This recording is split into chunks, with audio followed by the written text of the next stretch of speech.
नमस्कार, स्वागत है आपका उत्तराखंड खबरनामा न्यूज में।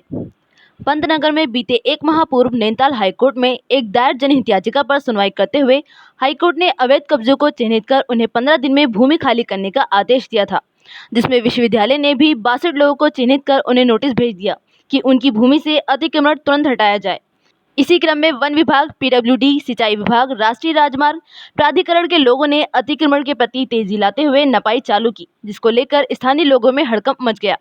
वहीं सूचना पाकर मौके पर पहुंचे क्षेत्रीय विधायक राजेश शुक्ला ने कहा कि सरकार हर तरह से नगला वासियों के साथ है। उन्होंने कहा कि नगला के लोग बीते 50-60 साल से रहते आ रहे हैं, लेकिन किसी ने एक याचिका दायर कर उनके साथ अन्याय किया है। ये बड़ा दुर्भाग्यपूर्ण है। उन्होंने कहा कि अगर नगला वासियों को हाईकोर्ट से राहत नहीं मिलती है तो वे सुप्रीम कोर्ट जाने को भी तैयार हैं, और उन्होंने कहा कि किसी को भी उजड़ने नहीं दिया जाएगा।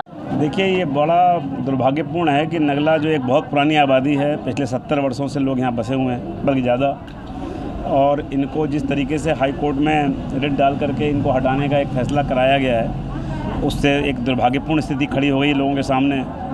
सरकार की व्यवस्था ये है कि सरकार के सामने एक तरफ कोर्ट है और दूसरी तरफ वो लोग हैं जो इससे प्रभावित हो रहे हैं, उनकी पीड़ा, उनकी वेदना है। तो सरकार ये चाहती है कि कोर्ट का अपमान किए बगैर, कोर्ट का सम्मान करते हुए कैसे इनको इनका हक मिल पाए, कैसे पिरोड़ी भी सड़क भी चले ठीक से, और जो सार्वजनिक उपयोग की ज़मीन है वो उसका अतिक्रमण भी हटे, लेकिन उसकी आड़ में ऐसे लोग जो गैर ऐसी ज़मीन पे जो खनती है, जो आबाद क्षेत्र था उसमें बैठे हुए 17 सालों से, उनको भी ना उजाड़ दिया जाए, उनका नुकसान ना हो जाए, उनको कैसे बचाया जा सके, इस दिशा में सरकार और जिला प्रशासन काम कर रहा है। हम लोग लगे हुए हैं और हमें उम्मीद है कि इसका कोई रास्ता हम लोग निकाल। इसलिए हो रही कि हमें सबसे प्रथम दृष्टया तो हमें न्यायालय के आदेश का अनुपालन करना है, लेकिन मैं न्यायालय का आभारी हूँ कि न्यायालय ने बिना इस पक्ष को सुने भी कम से कम उसमें एक बात रखी कि विधिक प्रक्रिया अपनाते हुए, तो विधिक प्रक्रिया यही है, कानूनी प्रक्रिया यही है कि जो प्रभावित हो रहा है हम उसकी बात भी सुने।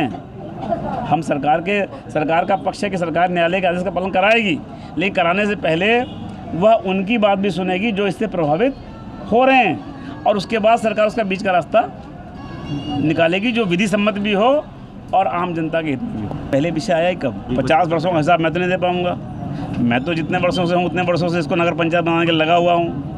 मैंने पिछली सरकार से भी कहा था, जब मैं पहली बार एमएलए बना, उन्होंने कहा और नहीं किया। जब मेरी सरकार आई तो मैंने उनसे कहा, कहलवाया भी, उसमें कार्रवाई भी हुई है, उसमें कैबिनेट से फैसला भी हो गया है।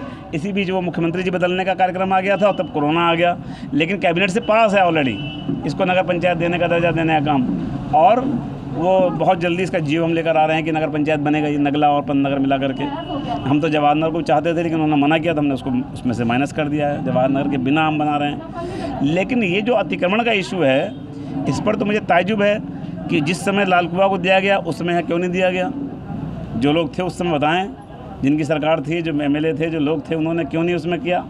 उनको देखना चाहिए था, नहीं किया गया।